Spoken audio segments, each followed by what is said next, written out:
Welcome back to The Deep Dive, your ultimate shortcut to being truly well-informed, where we unpack the most compelling stories and groundbreaking ideas. Today, we're plunging into a world that's, already generating a seismic buzz, really. A brand new release that critics and readers are just... Well, they're hailing it as a masterpiece. Okay, let's unpack this. We are diving headfirst into R.F. Kuang's much-anticipated novel, Katabasis. Now, if you've been following the literary scene at all, Kuang's name probably needs no introduction. She's the brilliant mind behind the international bestsellers Babel and the Puppy War trilogy. Right, massive hits, known for their intellectual depth, really gripping stories too. Exactly. And her unflinching examination of power, language, colonialism, it's all there. Her latest, Katabasis, just hit shelves in August 2025, and it's already sparking these really intense conversations. It's solidifying her reputation as, well, a force to be reckoned with. Definitely. It feels like a major literary event already. It really does. And this isn't just, another book. It feels like a profound experience. It weaves together elements of dark academia. Which is that subgenre, right? Steeped in intellectual pursuits, but often with a gothic, maybe morally ambiguous edge. Precisely that. Intense, sometimes sinister. And she blends that with deep-seated mythology and a truly terrifying descent. I mean, it goes far beyond what you might expect. So our mission for this deep dive, for you, is to be your expert guides. We want to navigate all the swirling discussions, give you the essential insights. Well, why is this book so important? What themes is it really digging into? And why is it resonating so strongly? By the time we're done, you'll walk away not just informed, but hopefully feeling the impact with maybe a fresh lens on ambition and sacrifice. Without having to wade through all the online chatter yourself. Exactly, your shortcut. Precisely. And Kuang signals a depth right from the start, doesn't she? With the title itself, Katabasis. Katabasis, okay. What's fascinating here is that this isn't just a cool-sounding title. It's a concept that's, it's steeped in millennia of human storytelling. It actually originates from ancient Greek mythology. Ah, okay. Greek myth. Yeah. The word Katabasis itself literally means a journey into the underworld. Right, okay, like Orpheus or Odysseus. Exactly. Those legendary heroes. Odysseus going to the land of the dead, Aeneas descending to see his father, Orpheus trying to rescue Eurydice. These are fundamental stories in Western literature, really. Harrowing journeys confronting death, the unknown. Absolutely. They're journeys of profound transformation, often involving, a brush with death itself and then returning with new knowledge, sometimes terrifying knowledge. So it's a powerful archetype to draw on. Hugely powerful. But what Kuang does, and this is what makes the novel so innovative, I think, is she takes this ancient mythic concept and just reimagines it completely within an academic setting. An academic setting for an underworld journey. Yeah, it's a brilliant, almost jarring juxtaposition. The core narrative itself is just utterly compelling. Yeah. We follow two graduate students. Okay, grad students. Relatable start. Very relatable. And they embark on what becomes a literal journey into hell. A literal journey. Wow, okay.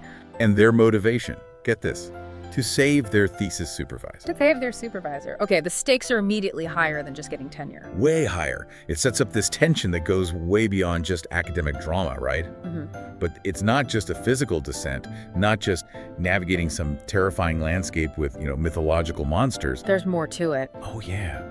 What's truly powerful, and maybe something the ancient myths hint at, but don't always spell out quite like this, is that this external journey is completely tied to an internal one. Ah, the psychological element. Exactly. Along the way, these students are forced to confront not just the external dangers, the demons of the underworld, but the much more insidious personal demons within themselves. Their own issues, their own flaw. Their fears, their guilt, their ambitions. It's a masterstroke, really. It creates this immediate, compelling duality. Classical mythology meets contemporary intellectual struggle. So the stage is set not just for an adventure, but for a deep dive into their minds as well. Precisely. Right. An intimately psychological exploration of character and consequence. That distinction, the external versus the internal, the literal hell and the sort of psychological hell, that feels key. Because like you said, when you start reading Katabasis, it really does feel like an incredibly sharp academic drama at first. It lures you in with the familiar. Totally familiar. And honestly, for anyone who's been in or around higher education, that initial setting is, well, it's almost uncomfortably recognizable, isn't it? Painfully so sometimes. Kuang just nails the granular, often brutal pressures of grad school. You're immediately thrown into this world of, like, frantic deadlines looming over you. Oh, yeah. The conference papers. The endless cycle of writing for conferences, yeah. Hmm. Each one feeling like this desperate plea for someone to notice your work, and the pressure to publish, that constant publish or perish mantra. Does this stay afloat? And the reading lists, the daunting, ever-growing stack of readings, assignments, and just the sheer relentless mental toll that this hyper-competitive environment takes. It's exhausting just thinking about it. Right. She paints this picture where your whole identity feels like it's under a microscope. Imposter syndrome isn't just a passing thought, it's like this constant shadow. Always lurking. And the line between genuine passion for learning and this all-consuming obsession, it gets really blurry. It does. That passion can curdle sometimes. So this initial part resonates deeply. It sets a scene that I think many listeners can instantly connect with. You feel the weight of their academic burdens, their hopes, their anxieties, their quiet desperation. You really invest in them as relatable people first. Exactly. Before anything truly fantastical even kicks in, it builds this incredibly solid, relatable foundation. It draws you in with its realism, and then here's where it gets really interesting. Yeah, the pivot is stunning. And what's particularly potent, I think, about how that flip happens is that Kuang doesn't just ditch those academic pressures when the horror starts. Oh, they stick around. They morph, they amplify, they almost become the very landscape of the underworld itself. It shows how terrifyingly thin that line is between, say, academic ambition and actual damnation. Wow. Oh. You're kind of lulled into this recognizable world, maybe even a bit mundane in its stresses, and then very quickly, like you said, the story flips into something much, much darker. And it feels inevitable. Almost, yeah. It feels like a natural consequence of those pressures, those internal states we were just talking about. The students themselves, their relentless drive for knowledge, their desperation for success, for validation. And the relationship with the supervisor, which is always complex in academia. Hugely complex. That figure could be a lifeline or a tyrant, or both. And all these internal forces, Kuang shows how they actively pull the characters toward tragedy. Their ambition, which seems necessary, right, becomes corrosive. Like a catalyst for disaster. Exactly. Their hunger for knowledge turns into this dangerous craving. It twists their motives, and every step they take deeper into this literal underworld forces them to confront these raw, primal emotions. Fear, guilt. Profound, soul-shaking fear, yeah. Crushing guilt over past choices, maybe ethical compromises made for their careers, and the escalating, terrifying cost of their own ambition. It pushes them to make increasingly questionable choices. So it's not just about getting a PhD anymore. Not at all. It becomes a desperate fight for survival, for their souls, for whatever scrap of humanity they have left. Okay, connecting this to the bigger picture then, you're saying the genius is how the journey is both literal and symbolic. Absolutely. Meticulously crafted that way. Each layer of this underworld isn't just a new backdrop for the action. It literally becomes a metaphor. Can you give an example? Like, what would an academic hell layer look like? Well, imagine maybe a layer where the air is thick with the unspoken anxieties of academic validation, where the only paths forward are these narrow corridors lined with the spectral whispers of rejected papers or failed grant applications. Oof, that's brutal. Right. It's not just spooky. It vividly embodies that deep-seated fear of professional irrelevance, the weight of peer judgment. Or maybe there's a river of ever-present doubt they have to cross, where they're forced to relive every mistake, every insecure moment in their research. Making imposter syndrome a literal physical torment. Exactly. This concrete embodiment of abstract academic fears is where Kuang's genius, I think, really shines.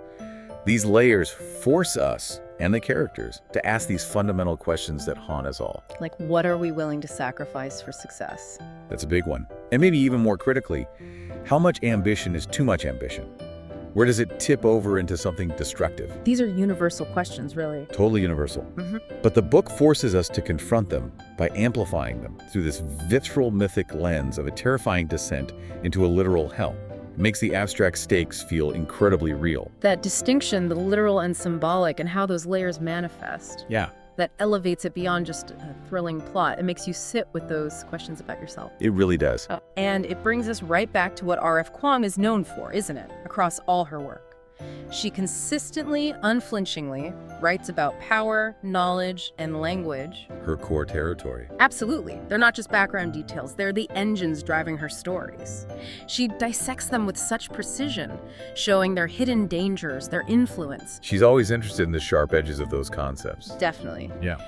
And in Katabasis, she takes these foundational themes, the draw of power, the pursuit of knowledge, the tricky nature of language, and frames them through an even more haunting, more urgent question. Which is, Does ambition ultimately save us, or does it relentlessly destroy us? wow, that's a heavy one. It's not a casual question in the book. It feels like the central anchor for the whole thematic discussion. It permeates every terrifying step these characters take into the abyss. So the pursuit of knowledge itself becomes double-edged. Exactly. It's so powerful how she intertwines these things. The pursuit of knowledge becomes a source of potential salvation and potential damnation, especially in this unique setting, this myth-infused academic world. Because academia often rewards that extreme dedication, right? Yeah. That single-mindedness. It does, sometimes at any cost.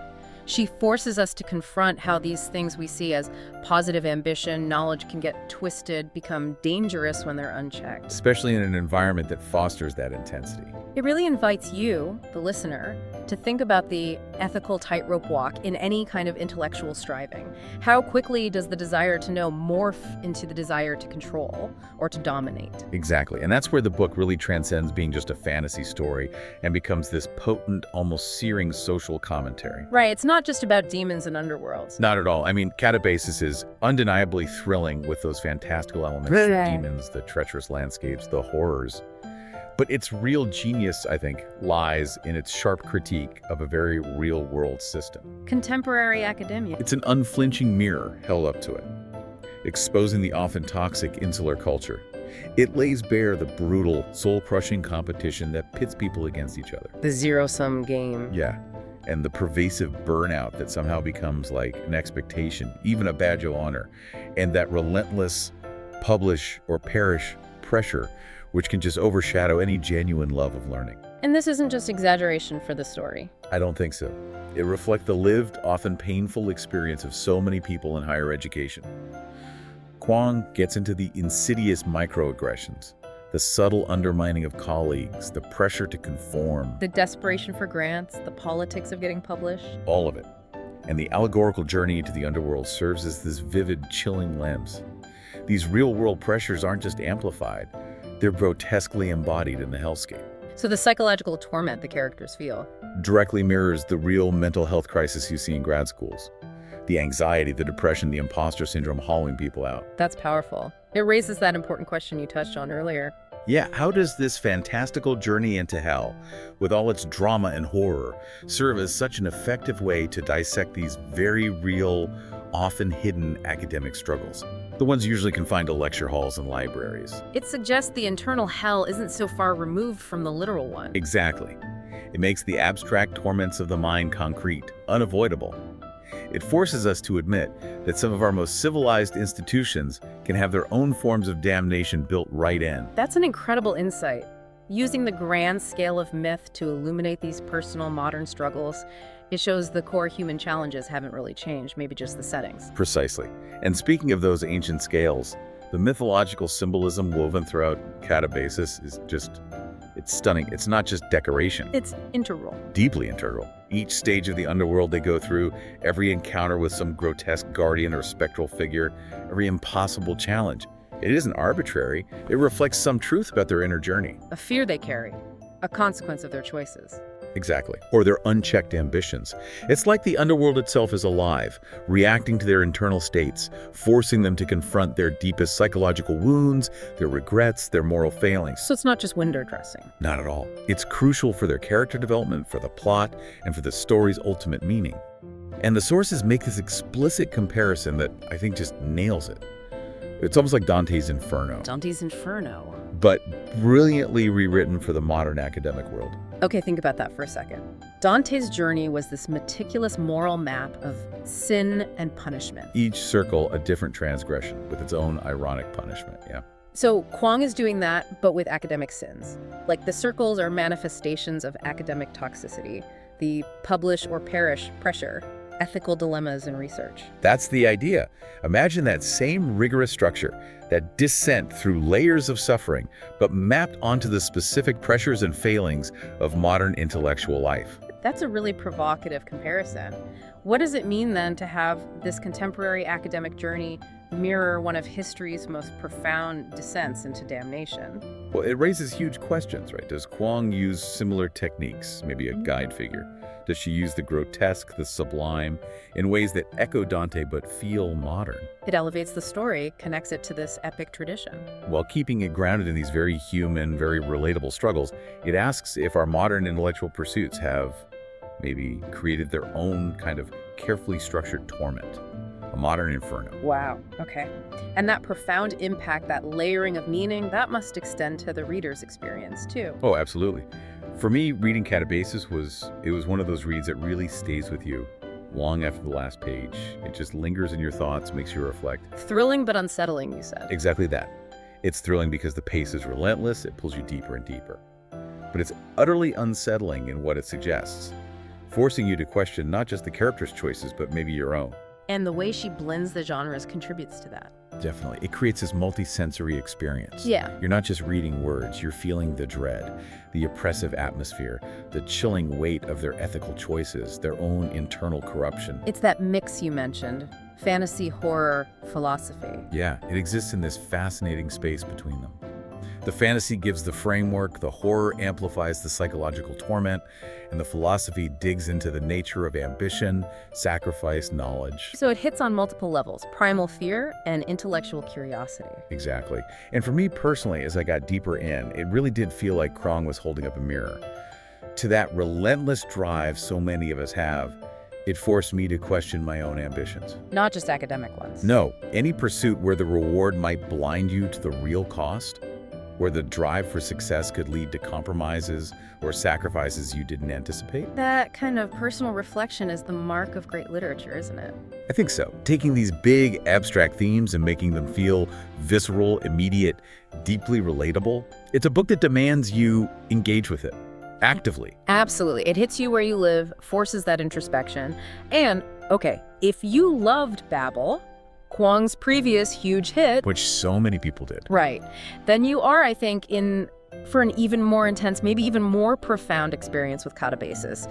This isn't just like Babel Part 2. Oh, it feels like a significant evolution. Definitely. It's an evolution of her craft, her themes. For anyone who loved how Babel explored power in language and translation, Katabasis takes that fascination with intellectual power and just descends with it into a realm where pursuing knowledge becomes this terrifying mythic transgression. So it takes those ideas further, darker. Much darker, I'd say. It Yeah. plumbs deeper psychological and emotional depths, exposes the raw nerves of human desire, fear, ambition with even more intensity. It feels deeper, too, digging into the philosophical questions with more nuance, more urgency, and it refuses easy answers. No neat resolutions at the end. Not really. It leaves you with so many questions, these lingering thoughts, unresolved tensions, long after you finish the last sentence. Which can be incredibly powerful. It really can. It's not a story that just ties everything up neatly.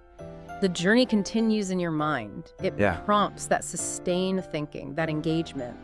That's the mark of a powerful narrative, isn't it? When it doesn't just entertain, but it actively reshapes how you think. Yeah. Makes you ponder it for days, weeks. It becomes part of your internal dialogue, makes you reevaluate your own stuff. So what does that mean for us as readers when a book does that, when the journey continues after the last page? It means it's done something profound, I think. It's moved beyond story into experience. So to kind of wrap up this deep dive into Katabasis, what we've really explored today isn't just a story, it's truly an immersive, maybe transformative experience. Yeah, I think that's fair to say. R.F. Kuang has crafted this narrative that's as intellectually stimulating as it is emotionally gripping. It takes us on this journey that blurs the lines between ancient myth and very modern struggles. The academic and the mythic, the external and the internal demons. Exactly. It's a masterful blend. I'd say it's a perfect read for anyone who loves dark academia, who's captivated by mythology and how it can be retold today. And especially for readers who want books that genuinely challenge the way they think. Yes. Books that force you to confront uncomfortable truths about ambition, sacrifice, what success even means in our own lives. If you're looking for a book that will thrill you, unsettle you, and leave you thinking long after you've finished, Katabasis is definitely it. Absolutely. I have maybe a final thought to leave folks with. If that journey into the underworld in Katabasis forces its characters to confront the true cost of their ambition, the toxicity of their environment, it does raise an intriguing question for us, doesn't it? Which is? What underworld of our own making might we be descending into? Maybe unconsciously, in our own relentless pursuit of knowledge or success or whatever drives us. Are we making subtle sacrifices? Compromising values without realizing it? Exactly. Overlooking hidden costs in our daily striving, guided by our own ambitions, the pressures of our own worlds, without fully recognizing the depth of that descent. Until maybe it's too late. It's a question that definitely stays with you, long after the book is closed.